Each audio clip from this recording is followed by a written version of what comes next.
Howdy folks, it's Friday, July 3rd, eve of US Independence Day.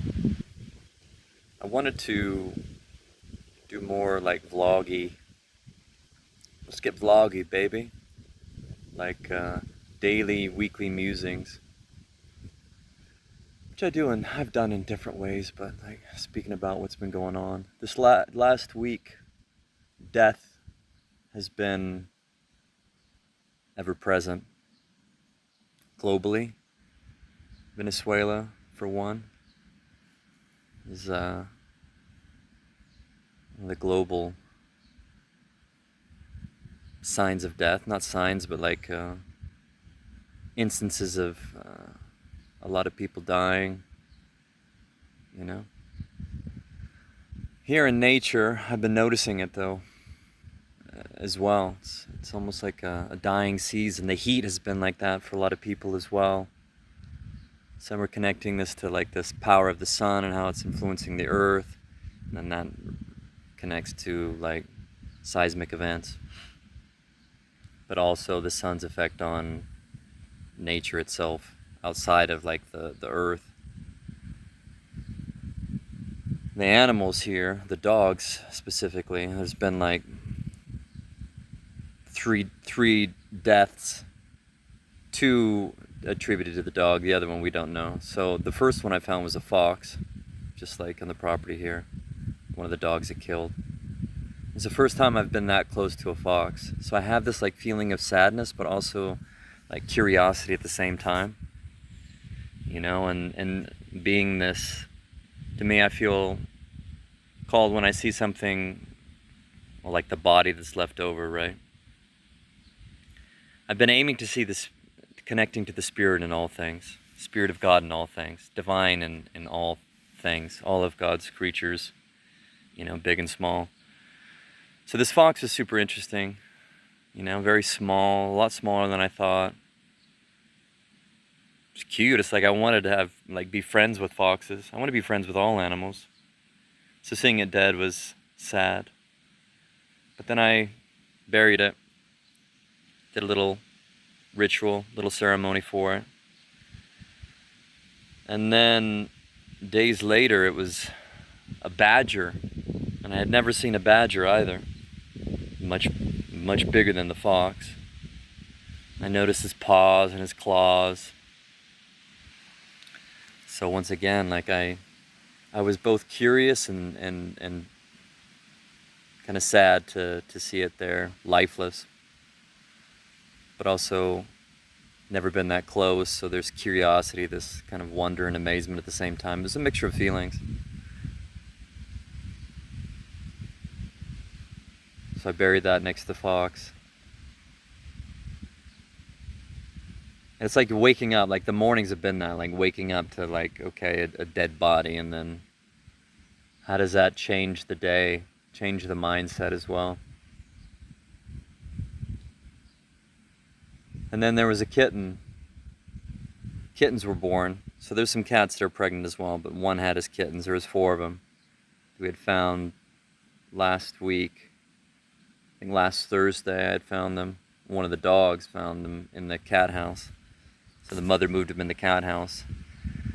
Then for whatever reason she moved them out again, and we had found them. And then I had found one of the kittens dead near where one of the dogs were. So once again, it's like this, I don't know. I'm not being overwhelmed with the sadness. There was one point where I was really feeling this connection to all animals, where it was like, I don't know, I was very empathetic with the plight of animals, I guess, right? Like life and death, this is the sorrow that we have. So I buried the kitten next to the other animals, or the fox and the badger. So there's like created like a little pet cemetery. But it's got me thinking more and more just about death and, you know, mortality, I guess. One of the St. Francis lines from his prayer is, "It is in dying that we receive eternal life," right? Like we're more than just this material. There's a spirit, a soul, like this greater connection. Energy, we are energy, right? And the bodies are our vehicles here on planet Earth, or in this reality. So I quickly zoom out to that to get a bigger perspective on, life and death, right? And it's also my belief system is in that, like, there is eternal life. I believe in alternative lives or past lives. I've had regressions with that, so it's like a reminder of, like, what are we afraid of? I guess not living. I don't know. They say that we're dying from the moment that we're born, right? So it's been interesting. It's been an interesting week, right? Like, really thinking about it. And I've been reading about the Tree of Wisdom, Kabbalah, and I just came, today's chapter, the Sephira of Bina. So it goes Keter, Chakma, and Bina. And Bina is like the Divine Mother, like the Holy Mother, the Divine Feminine. And then Chakma is the Divine Masculine, and they're like the parents, right? And then Keter is the primordial, is the monad. But this essence of, like, Bina, that it's birth and death together, And that's why there's this connection to the planet Saturn. Saturn is also connected to Kronos. Kronos is time. So, like, this material plane, that's space and time. And then it's just that we're just passing through this, But we get super fixated on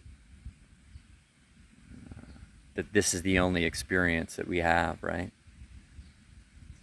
Based on what we're raised with, based on what we were brought up to believe as well, but, like, attachment, surrendering our grasp on everything that's material, as opposed to just, like, being on the journey, and death being one of that as well. So, yeah, some friends friends from high school. There's been a lot like that have died, passed away. So, makes me reflect more and more, and be able to zoom out to these spiritual beliefs to see it from a different lens, and just appreciate the experience, really, in a greater way. Not be afraid of it. Not turn away from, like, the dead animals and, be freaked out by it and whatever. One of my archetypes, or, like, these characters that I since university, has been Hermes, Mercury, the messenger god, but he's a god of many different things. Liminal space is the in-between. He's a psychopomp as well, so he, like, escorts those to the dead. A lot of the Greek mythology stories. He's taking people, he's going back and forth from, Olympus to Earth to the underworld, and so I've been very connected to him, to that archetype, to the energy of Hermes and everything around Hermes. He's also connected to intellect as well. And in the Kabbalah, which I was reading, he says Thoth, but Hermes is also connected to Thoth in Egyptian. But, like, intellect, higher understanding, like the scribe and all these kind of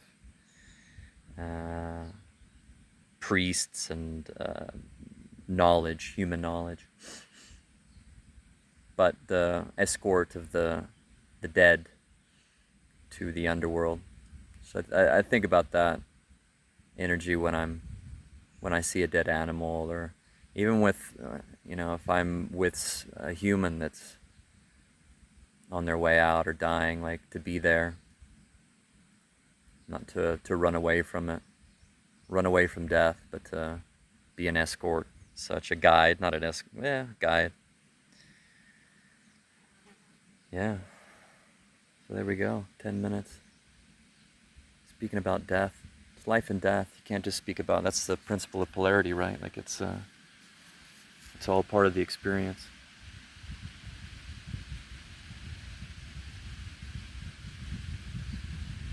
Yeah. Happy 4th of July for my Americanos. Mañana, tomorrow. Here off grid in España. Deeply connected to nature.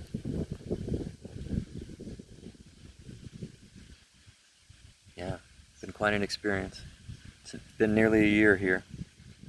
Before that we were in Tenerife. So like there's the closest town here is like 30K, 20 miles away or so, you know. So we're quite isolated from human interaction. Maybe once a week if we go to town.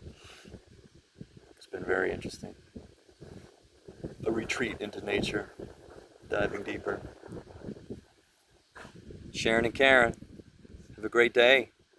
If you've been experiencing anything, like if this resonates in any way, I always love to connect. Like I'm really putting it out there to connect with like-minded